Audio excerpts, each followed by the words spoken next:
আপনাদের সাথে আলোচনা করার পেছনের অনুপ্রেরণা। তো এই অনুচ্ছেদে আল্লাহ আজ্জা ওয়া জাল্লা আমাদেরকে একটি বিশেষ উপাধি প্রদান করেছেন, আর সেই উপাধিটি হলো ইবাদুর রহমান, অবিশ্বাস্য রকম করুণাময় এবং ভালোবাসাময় সত্তার বান্দারা। ইমানদারদেরকে আল্লাহর বান্দা হিসেবে অভিহিত করা যেতে পারে, ইমানদারদেরকে শুধুমাত্র ইমানদার হিসেবে অভিহিত করা যায়, আল্লাযীনা আমানু আমাদেরকে মুসলিম বলে অভিহিত করা যায়। আমাদের অনেক উপাধি রয়েছে, আর এই সকল উপাধির মধ্যে আল্লাহ এই সূরাতে বিশেষ এবং অনন্য একটা উপাধি বাছাই করেছেন, সেটা হলো ইবাদুর রহমান। আর এটা কিছু ইঙ্গিত প্রকাশ করছে। প্রথমত, ব্যাকরণগত দৃষ্টিকোণ থেকে ইবাদুর রহমান শব্দ দুটিকে আরবিতে বলা হয় ইদাফা। সরল ভাষায় এর অর্থ হলো দুইটি শব্দ একে অপরের সাথে সম্বন্ধযুক্ত। ব্যাকরণগতভাবে দুইটি শব্দ যা একে অপরের সাথে একীভূত হয়ে আছে।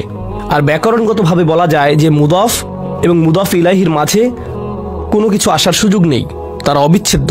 আল্লাহ এখানে বলতে পারতেন ইবাদুন লির রহমান, আর রহমানের প্রতি নিবেদিত বান্দারা। কিন্তু যেহেতু এই দুইটি শব্দ একে অপরের সাথে এভাবে একীভূত হয়ে আছে, এই বিষয়টি থেকে কিছু তাফসীরকারক অনুপ্রাণিত হয়ে এই মত ব্যক্ত করেছেন যে এটা কিছু মানুষের সাথে আল্লাহর খুবই নিকট সম্পর্ক বর্ণনা করছে। আর অবশ্যই আল্লাহর নামগুলোর প্রত্যেকটিরই নির্দিষ্ট অর্থ রয়েছে, এগুলো আমাদের যে কারোর জন্য নির্দিষ্ট আবেগ অনুভূতি সৃষ্টি করে। তিনি বলতে পারতেন ইবাদুল্লাহ, আল্লাহর বান্দারা, কিন্তু তিনি তার প্রজ্ঞা দিয়ে দুইটি শব্দ চয়ন করেছেন, ইবাদুর রহমান। তো এই আয়াতে আমাদের এবং আল্লাহর সাথে যে সম্পর্ক বর্ণনা করা হয়েছে তা হলো ভালোবাসা, যত্ন এবং করুণার সম্পর্ক।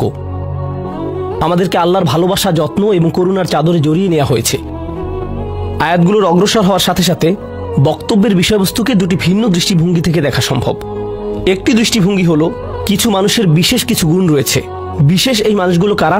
যাদেরকে আল্লাহ ইবাদুর রহমান বলে আখ্যায়িত করেছেন।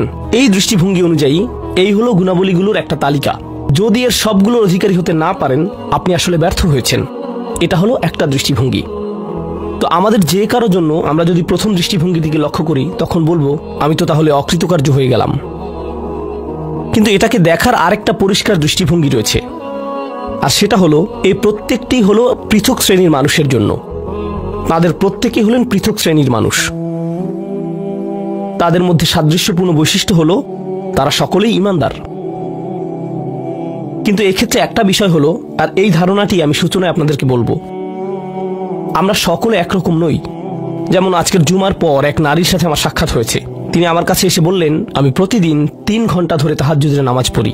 আক্ষরিকভাবে এটাই তিনি আমাকে জিজ্ঞেস করেছিলেন, এটা কি ঠিক আছে?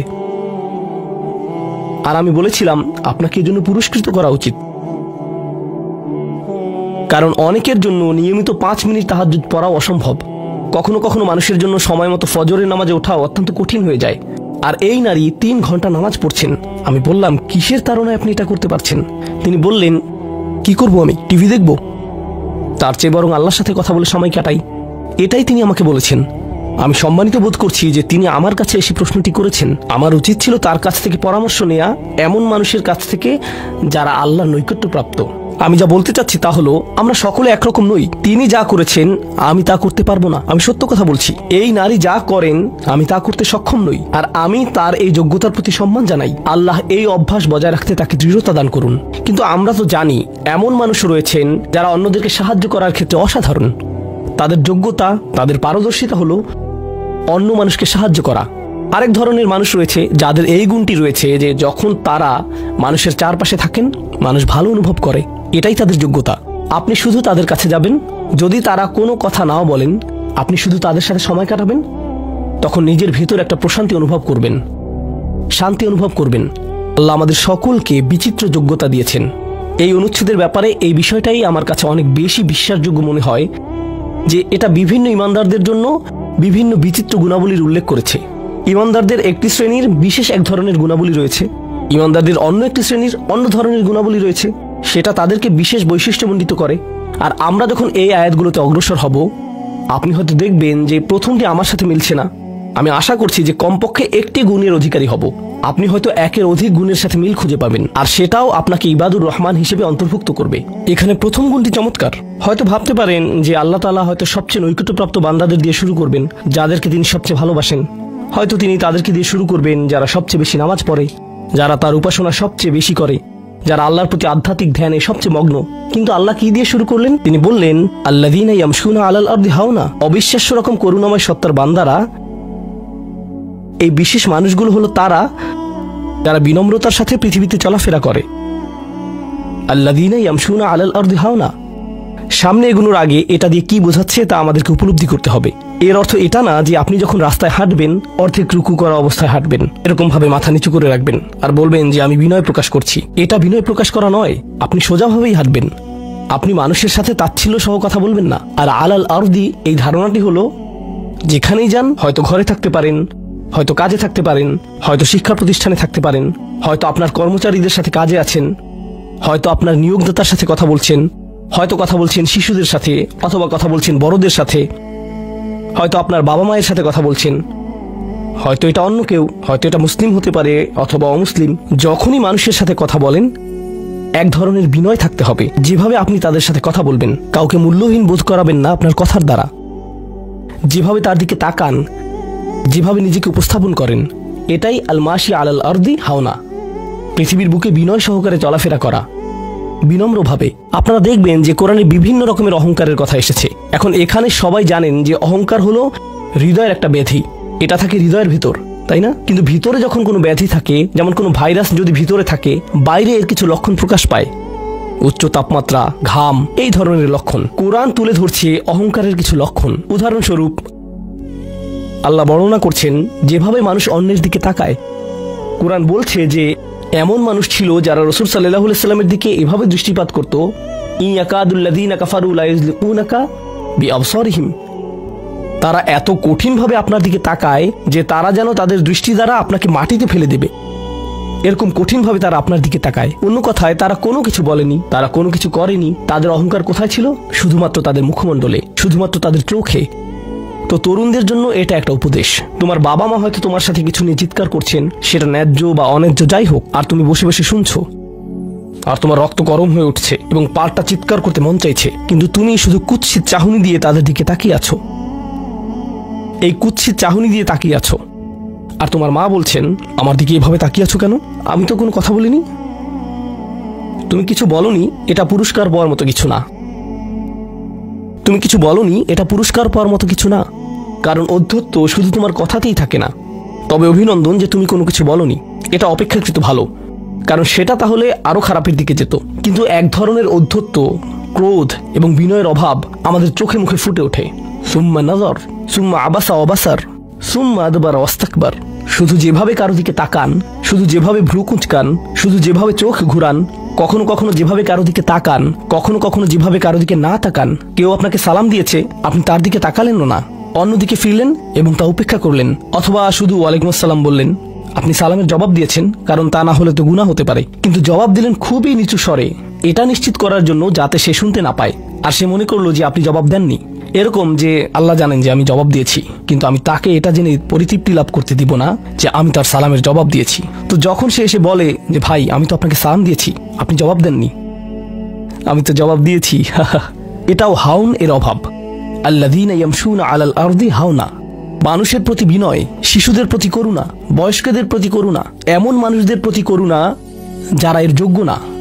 আর প্রসঙ্গক্রমে এর অর্থ এটা না যে আপনাকে অপমান করার সুযোগ আপনি মানুষকে করে দিবেন। এমন পরিস্থিতি আছে আমাদের পরিবারগুলোতে, আমাদের বন্ধু বান্ধবের মাঝে, আমাদের পরিসরে, যেখানে কিছু মানুষকে অবমাননাকর হিসেবে পাবেন। এমনটা ঘটে। আপনার পরিবারে এমন মানুষ রয়েছে, কখনো কখনো আপনার পিতামাতাও এরকম হতে পারেন।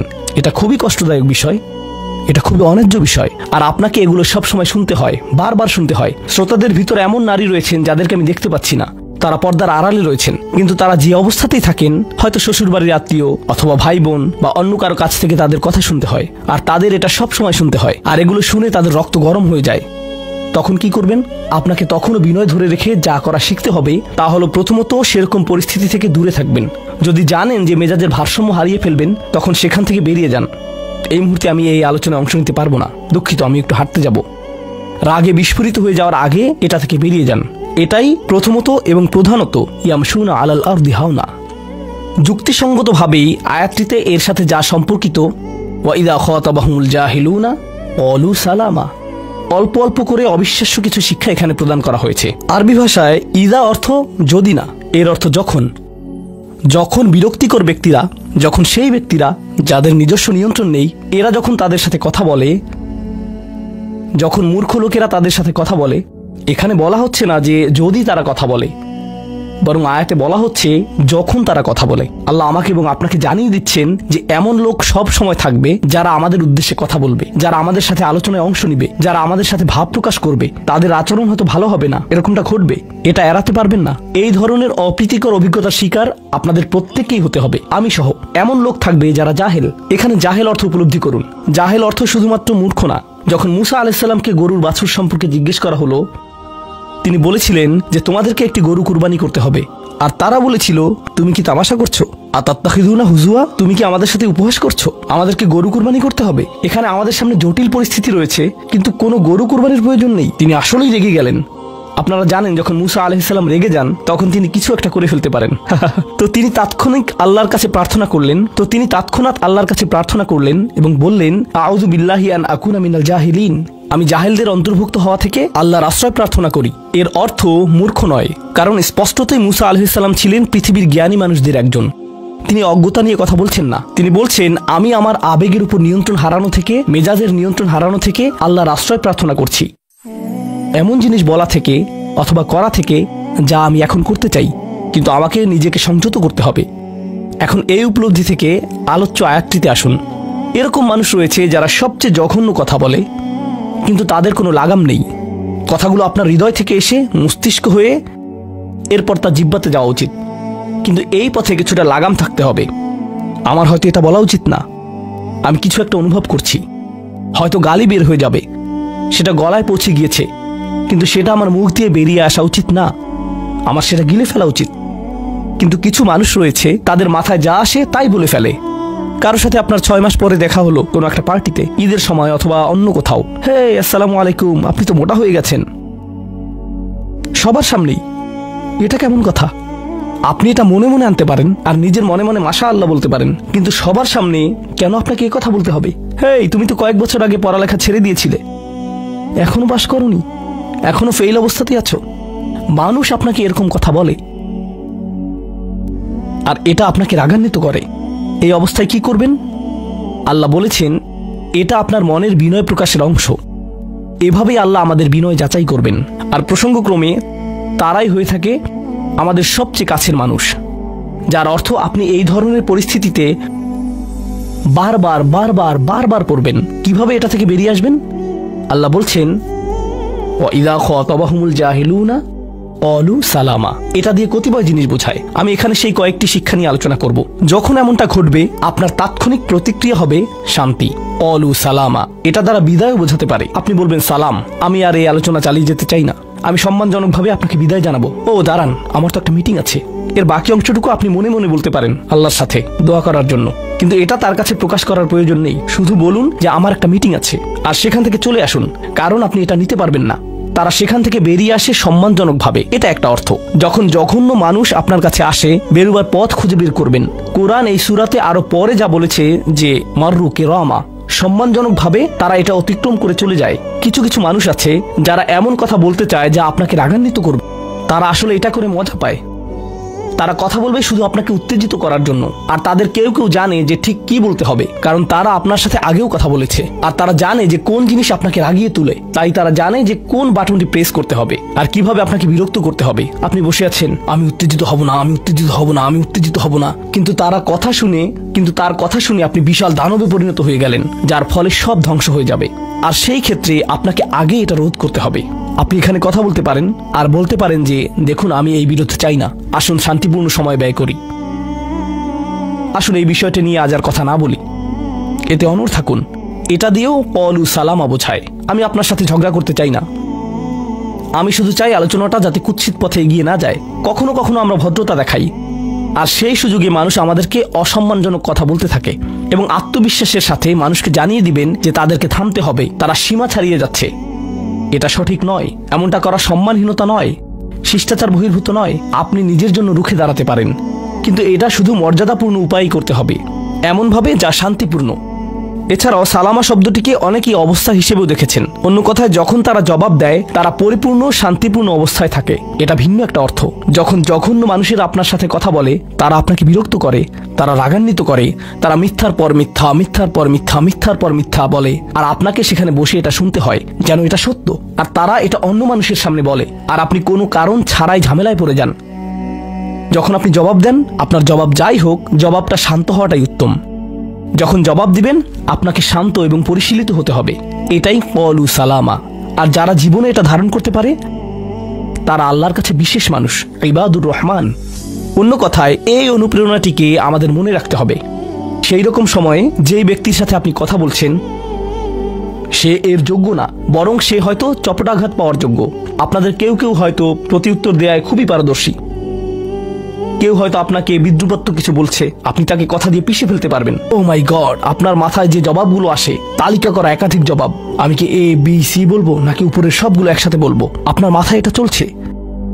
আর সেই মুহূর্তে যখন আপনি বিরত হওয়ার সিদ্ধান্ত নেন, কঠিনভাবে না বলার, প্রতিক্রিয়া না দেখানোর, শান্ত থাকার সেই শক্তি অর্জনের জন্য আপনার আর আমার অনুপ্রেরণা যা হবে তা হলো, আমি ইবাদুর রহমানের মধ্যে শামিল হতে চাই। আমি ভুলে যাব যে আমি এই অপ্রীতিকর কথোপকথনে রয়েছি, কারণ ঠিক এখনই আমি আল্লাহর সংস্পর্শে রয়েছি আর তার বিশেষ রহমত আমার উপর বর্ষিত হচ্ছে। সেই জন্যই তিনি আমাকে এই পরিস্থিতিতে ফেলেছেন, যাতে আমি তার নৈকট্য অর্জন করতে পারি। এটা আসলে একটা আশীর্বাদ। এই অপ্রীতিকর সঙ্গগুলো আসলে একটা আশীর্বাদ, যাতে আমি তার নৈকট্য পেতে পারি। সুবহানাল্লাহ। ওয়া ইবাদুর রহমানিল্লাযীনা ইয়ামশুনা আলাল আরদি হাওনা ওয়া ইযা খাতাবাহুমুল জাহিলুনা ক্বালু সালামা। লক্ষ্য করুন এরপর আল্লাহ কি বলছেন। দ্বিতীয় শ্রেণীর মানুষেরা, তাদের বিশেষ গুণটি বর্ণিত হচ্ছে। প্রসঙ্গক্রমে এর অর্থ এটা না যে তারা অন্য কিছু করে না, যেমন তারা নামাজ পড়ে না, তারা হালাল খাবার গ্রহণ করে না। এগুলো তো থাকতেই হবে, তারা তো ইতিমধ্যে ইবাদ। এগুলো হলো ইবাদ হওয়ার বাইরের অতিরিক্ত গুণাবলী। দ্বিতীয় মহান গুণটি কি? দ্বিতীয় শ্রেণীর এই মানুষেরা যারা আল্লাহর কাছে প্রিয়, কোন জিনিসটা তাদের বিশেষ মানুষে পরিণত করেছে?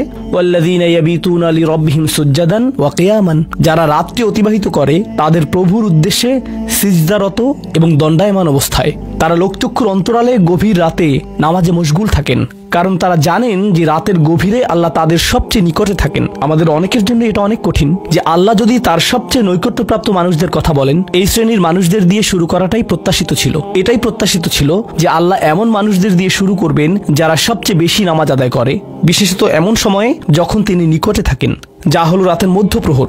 সেখান থেকে শুরু হওয়ার কথা ছিল, কিন্তু না, তিনি সেখান থেকে শুরু করেননি। তিনি বিনয় দিয়ে শুরু করেছেন, কারণ রাতের সেই নামাজ যখন আপনি এবং আমি আল্লাহর সামনে বিনয়াবনত হই, নামাজরত অবস্থায় অন্য কেউ দেখার সুযোগ না থাকে, চমৎকৃত করার মতো আর কেউ না থাকে, একমাত্র যাকে আপনি চমৎকৃত করতে চান তিনি হলেন আল্লাহ।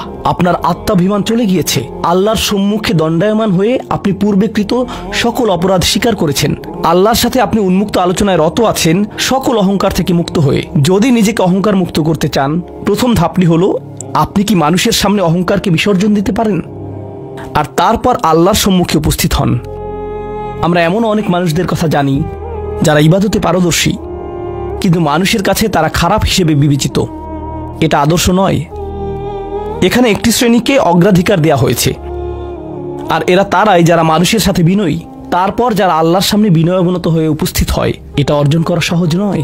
কিন্তু যদি সপ্তাহে একবার, আমি জানি যে এটা কঠিন হবে, কিন্তু সপ্তাহে একবার আপনি মসজিদে ইশার নামাজ পড়লেন আর এরপর সরাসরি বাসায় চলে গেলেন আর ঘুমিয়ে পড়লেন, আর সেটা তখনই সম্ভব হবে যদি আপনি প্রত্যুষে ঘুম থেকে উঠেন আর এরপর দিনে না ঘুমান।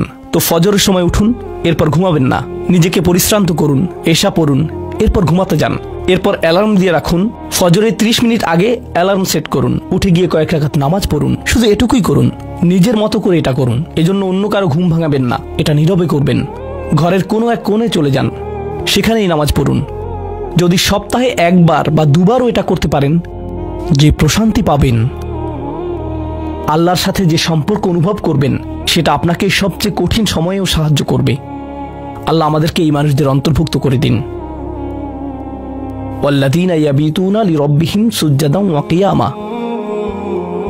এরপর আসছে তৃতীয় ধরনের মানুষের কথা। ওয়াল্লাযীনা ইয়াকুলুনা রাব্বানা ইসরিফ আন্না আযাবা জাহান্নাম ইন্না আযাবাহা কানা গরামা ইন্নাহা সাআত মুস্তাকাররা ওয়া মুকামা। এই মানুষেরা শুধু একটি দোয়া করে, দোয়ার তালিকা নয়, তাদের একমাত্র দোয়া হলো, ইয়া আল্লাহ, আমি জাহান্নামে যেতে চাই না। অন্য যেখানেই রাখেন, জাহান্নামে নয়, আমাকে জাহান্নামে রাখবেন না। আমাদেরকে জাহান্নামের শাস্তি থেকে দূরে রাখুন। অবস্থান করার জন্য এটা বিভৎস একটা জায়গা। আমি এটা এক মুহূর্তের জন্য দেখতে চাই না। আমি সেখানে স্বল্পস্থায়ীভাবে থাকতে চাই না, আর আমি সেখানে দীর্ঘস্থায়ীভাবেও থাকতে চাই না। দোয়াটি মনোযোগ দিয়ে শুনুন।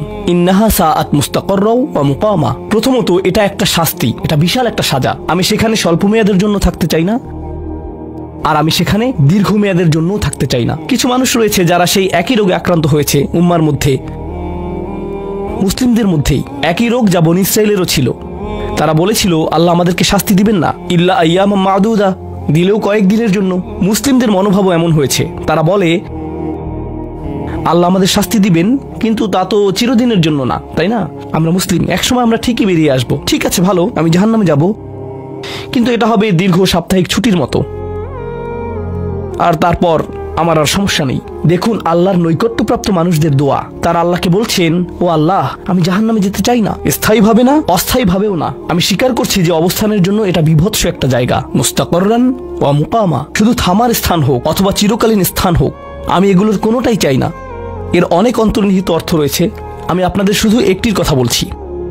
দেখুন, আপনি এবং আমি কখনোই প্রলুব্ধ হওয়া থেকে বাঁচতে পারবো না। হারাম সবসময় আমাদের সামনে আসবে, আর এটা সবসময় আমাদেরকে আহ্বান করবে। আর শাইতানু ইয়াইদুকুমুল ফাকর, শয়তান তোমাদেরকে দেউলিয়াতের প্রতিশ্রুতি দিবে। অন্য কথায়, যখন আপনি হালাল পথে চলবেন, শয়তান আপনাকে প্রতিশ্রুতি দিবে তুমি সুযোগ হারিয়ে ফেলছো, তুমি বঞ্চিত হচ্ছ, সবাই কত মজা করছে, তুমি অনেক মজা করতে পারতে, তুমি আরো অর্থ উপার্জন করতে পারতে, তুমি আরো ইন্দ্রিয় সুখ উপভোগ করতে পারতে। সেই সব সময় আপনার কাছে বিজ্ঞাপন দিতে থাকবে বিকল্প পণ্যের, বিকল্প পন্থার, নিজের কামনাকে চরিতার্থ করার। কিছু যায় আসে না যে কতটুকু কোরআন মুখস্থ করেছেন, কিছুই যায় আসে না যে কি পরিমাণ তাহাজ্জুদ আপনি পড়েছেন, এগুলো কোনোটাতেই আসে যায় না।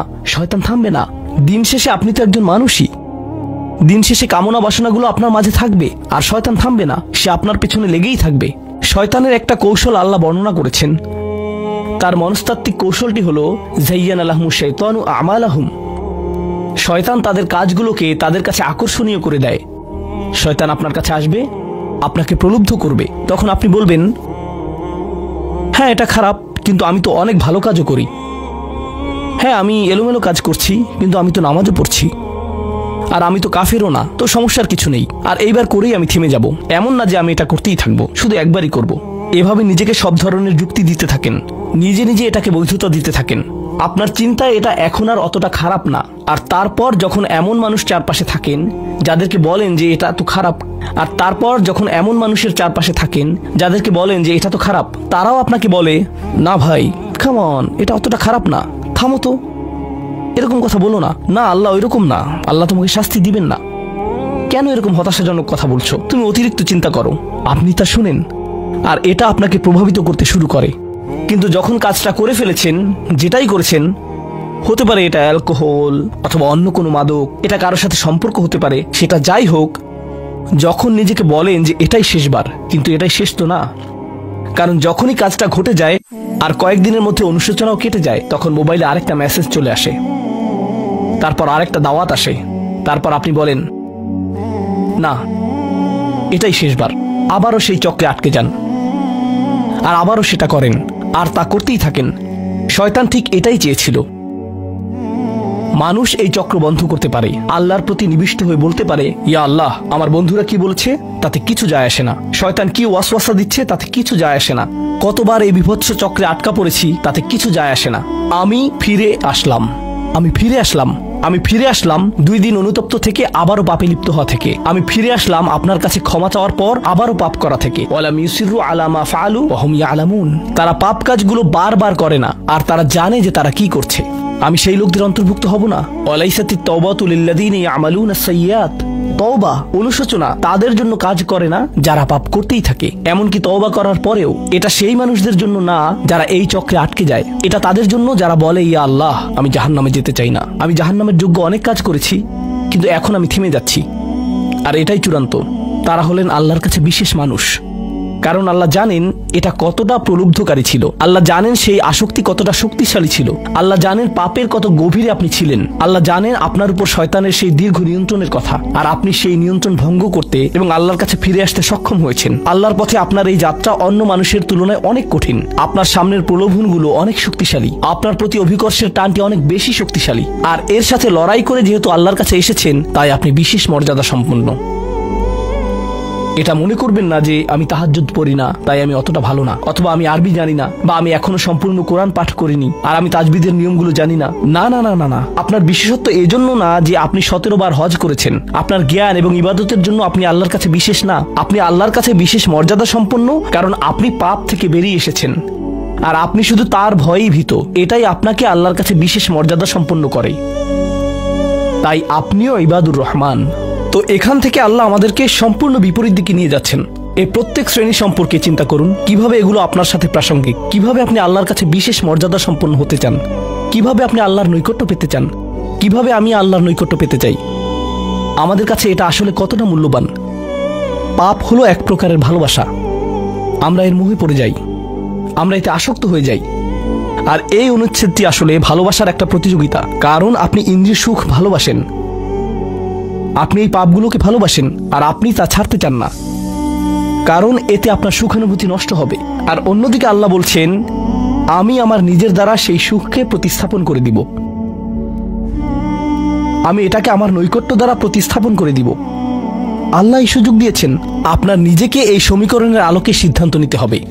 আপনি এই পরিস্থিতিতে পড়বেন, অন্য কেউ জানবে না, কেউ জানবে না যে আপনার মাথায় কি সংগ্রাম চলছে, কেউ জানবে না, শুধু আল্লাহ জানবেন। আর প্রসঙ্গক্রমে উদাহরণস্বরূপ আপনাদের কেউ কেউ যখন হারাম সম্পর্কে জড়ান, নিশ্চিত বলছি না, আপনাদেরকে অভিযুক্ত করছি না, কোনো মানুষ, আপনারা না, কোনো মানুষ যাদেরকে আপনারা চিনেন, তারা হয়তো অনৈতিক সম্পর্কে জড়িত, আর আপনি তা থেকে বের হতে চাচ্ছেন। তো আপনি এই আলোচনা শুনে তাকে মেসেজ দিলেন, আমি আর এটা করতে পারবো না। সে উত্তর দিল, তুমি কি আমাকে ভালোবাসো না? তুমি এখন আমাকে ঘৃণা করো? তুমি কি মনে করো যে আমি তোমার জাহান্নামে যাবার কারণ? আমি কি এতটাই খারাপ? এখন আপনি বলছেন, না তুমি অতটা খারাপ না, না আমি তোমাকে ভালোবাসি, তুমি মোটেই খারাপ না, তুমি অনেক ভালো। ঠিক আছে, যদি আমার সাথে সম্পর্ক সমাপ্ত করতে চাও, আজকে রাতে আমার সাথে দেখা করো, আর আমার মুখের সামনে এটা শেষ করো। না, এটা আমি করতে পারবো না। ঠিক আছে, তুমি আমাকে ঘৃণাই করো। আচ্ছা ঠিক আছে, আমি আসছি। এটা আবার শুরু হয়ে গেল। আর এরপর আপনি আবারও তওবা করতে চান। দেখতে পাচ্ছেন, এটা শুধুমাত্র আপনি না, আপনি হয়তো আবেগগতভাবে কোনো কিছুতে জড়িয়ে যেতে পারেন, আর এখন আপনি আবেগগতভাবে ব্ল্যাকমেলের শিকার হচ্ছেন। এর দ্বারা আপনি খারাপ বোধ করবেন। আপনাকে এর বিরুদ্ধে যুদ্ধ করতে হবে, আপনাকে এটা অবদমন করতে হবে, আর আপনাকে উপলব্ধি করতে হবে যে আপনি হয়তো কাউকে হতাশ করছেন, কিন্তু আল্লাহকে সন্তুষ্ট করছেন। আর আপনি এটা শুধু নিজের জন্যই করছেন না, বরং এটা ওই মেয়ের জন্যও করছেন, বা ওই ছেলের জন্যও করছেন যে আপনার মেসেজের জবাব দিচ্ছে। সে আল্লাহর সামনে দাঁড়াবে, এটাও আপনি চান না। আপনি যদি তাকে আসলেই ভালোবাসেন, শুধুমাত্র যদি তাকে কামনা না করেন, বরং তাকে ভালোবাসেন, তাহলে আপনি তাকেও রক্ষা করতে চাইবেন। তো এখন আমরা খুবই অপ্রত্যাশিত স্থানে চলে যাচ্ছি। আল্লাহর কাছে আরো কে বিশেষ মর্যাদা সম্পন্ন? আল্লাযীনা ইযা আনফাকু লাম ইউসরিফু ওয়া লাম ইয়াকতুরু ওয়া কানা বাইনা যালিকা কওয়ামা। এই মানুষেরা যখন তারা অর্থ ব্যয় করে, তারা সকল অর্থ উড়িয়ে দেন না, তারা অতিরিক্ত খরচ করেন না, আর তারা কৃপণও নয়। তারা অনেক বেশি খরচ করেন না, আর তারা অনেক কমও খরচ করেন না। তাদের বাজেট ভারসাম্যপূর্ণ। বাজেটের সাথে আল্লাহর নৈকট্যের সম্পর্ক কি? সম্পর্ক রয়েছে, কারণ আল্লাযীনা ফি আমওয়ালিহিম হাক্কুন মালুম, তাদের অর্থে অন্যদের অধিকার রয়েছে যা সুবিদিত। আপনার পিতামাতার অর্থনৈতিক সহায়তা প্রয়োজন, আপনার সন্তান, আপনার ভাই বোন, আপনার স্ত্রীর প্রয়োজন, এমন অনেক ক্ষেত্র রয়েছে যার জন্য আপনার অর্থ প্রয়োজন। কিন্তু যখন আপনি প্রয়োজনহীন জিনিসে আসক্ত হয়ে পড়েন, আর আপনার অর্থ যখন ব্যয় হয় সিনেমার পর সিনেমা, সিনেমার পর সিনেমায়, সাবস্ক্রিপশনের পর সাবস্ক্রিপশনে, গেমের পর গেম, এরপর গেমে, গাড়ির জন্য নতুন যন্ত্রাংশ কেনার পেছনে, যেই চাকা দেখতে উল্টো দিকে ঘূর্ণায়মান, তার প্রয়োজন আপনার নেই। সেগুলো আপনি দেখবেন না যখন আপনি গাড়ি চালাবেন, সেটা অন্য কেউ দেখবে। এগুলো ঘুরবে অন্য কারোর জন্য, আপনার জন্য না। যন্ত্রাংশ অথবা ডিভাইস, আপনি নতুন আইফোন ছাড়াও বেঁচে থাকবেন, এতে কোনো ক্ষতি হবে না। স্যামসাং যদিও কিছুটা বিপজ্জনক, তারপরও অনেক বোনেরা পার্স অথবা ব্যাগের জন্য এমনটা করেন। ও আল্লাহ, এই ব্যাগগুলোর কোনোটার দাম কয়েক লাখ টাকা। বলছি না যে আপনি এগুলোর কোনোটাই কিনতে পারবেন না, কিন্তু আল্লাহ বলছেন ঠিক আছে খরচ করো, কিন্তু অতিরিক্ত খরচ করো না। আপনাদের কারো কারো জন্য আবার সবচেয়ে খুশির বিষয় হলো টাকা ধরে রাখা। আপনি স্ত্রীকে সাথে নিয়ে সুপার শপে গিয়েছেন, তিনি এক প্যাকেট দুধ নিলেন। আমাদেরকে এত বেশি দুধ প্রয়োজন, ছোট প্যাকেট নিতে পারো না? ডিসকাউন্টের জন্য অপেক্ষা করতে পারো না? এটা দুধ, এটা ডিম, এগুলো নিয়ে কৃপণতা না করলে হয় না? এমন মানুষ রয়েছে যারা প্রাপ্য মানুষদের টাকা ধরে রাখে। আপনার সন্তানদের অর্থ প্রয়োজন, তাদের চলার জন্য কিছুটা পকেট খরচ প্রয়োজন, আপনার স্ত্রীর কিছুটা অর্থ প্রয়োজন। যদি তিনি গৃহ ব্যবস্থাপনার দায়িত্বে থাকেন আর তিনি নিজে উপার্জন না করেন, আর তিনি আপনার কাছে বলেন আমি কি 500 টাকা পেতে পারি? কিসের জন্য তোমার টাকা প্রয়োজন? আমাকে সম্পূর্ণ প্রতিবেদন প্রদান করবে। সকল রিসিট দেখাবে। দাঁড়ান, 1 মিনিট থামুন। এটা লাম ইয়াকতুরু, এটা আপনার জন্য চ্যালেঞ্জ হতে পারে। আপনি যদি আল্লাহর নৈকট্য লাভ করতে চান, আপনার পরিবারের খাবারের প্রসঙ্গ আসলে তাদেরকে জঞ্জালের মতো বিবেচনা করবেন না। আপনার জন্য সর্বোত্তম খরচের খাত হলো আপনার পরিবার। নিজের পরিবারের সাথে এরকম খারাপ আচরণ করবেন না, কিন্তু অতিরিক্ত খরচও করবেন না।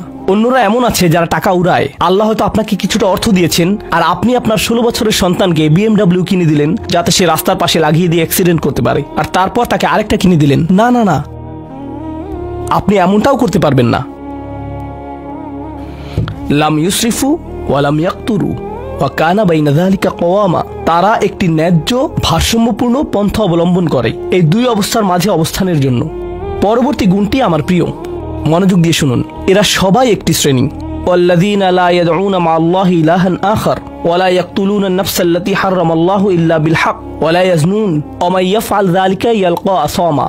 তারা আল্লাহর পাশাপাশি অন্য কোনো উপাস্যের কাছে প্রার্থনা করে না, আর আল্লাহর পাশাপাশি অন্য কোনো উপাস্যের কাছে প্রার্থনা না করা অবস্থায় তারা কাউকে হত্যা করে না, এবং তারা ব্যভিচারে লিপ্ত হয় না।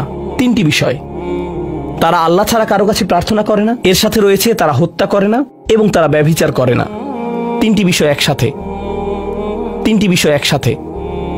এটা তো অসাধারণ কোনো অর্জন নয়। কেউ বলতে পারে যে হ্যাঁ, আমি তো তালিকায় এসে পড়েছি, আমি কাউকে হত্যা করিনি। কিন্তু জানেন কেন এটা বৈশিষ্ট্য সূচক? কারণ এই বিষয়গুলো খুবই প্রাথমিক স্তরের, তাই না? অন্য অনেক কবিরা গুনাহ রয়েছে, কিন্তু আল্লাহ বলছেন যে তোমরা আল্লাহর কাছে বিশেষ মর্যাদার অধিকারী হতে পারবে যদি তোমরা শুধু এটুকু করো। কেন এটা বিশেষ মর্যাদাপূর্ণ? মক্কার মানুষদের কথা চিন্তা করুন, সেই সমাজের কথা চিন্তা করুন যার মাঝে কোরআন এসেছিল। সেই মানুষগুলো 1000 বছর ধরে শিরকে লিপ্ত ছিল। হত্যা তাদের কাছে সাধারণ বিষয়ে পরিণত হয়েছিল, জিনা কোনো বিষয়ই ছিল না। আর এগুলো বড় বিষয় ছিল না তাদের পূর্বপুরুষ অথবা তাদের পূর্বপুরুষ অথবা তাদের পূর্বপুরুষের কাছে।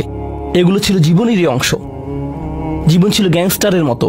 আর যখন তারা এই সকল কিছু ছেড়ে আল্লাহর কাছে আসলো, তাদের পরিবার কি বলেছিল যে ও তুমি তো এখন মুসলিম, কংগ্রাচুলেশনস। তাদেরকে সকল ধরনের বিভৎস অভিজ্ঞতার সম্মুখীন হতে হয়েছিল, তাদের প্রিয় মানুষদের কাছ থেকে, তাদের সমাজ থেকে, তাদের বন্ধু বান্ধবদের কাছ থেকে, কারণ তারা সেই অপরাধগুলো ত্যাগ করেছিলেন, তাই না? কিছু মানুষের জন্য শুধুমাত্র ঈমান গ্রহণ করা, শুধুমাত্র অপরাধী জীবন থেকে বেরিয়ে আসা, শুধুমাত্র জিনা থেকে বেরিয়ে আসা ছিল এতটাই বড়।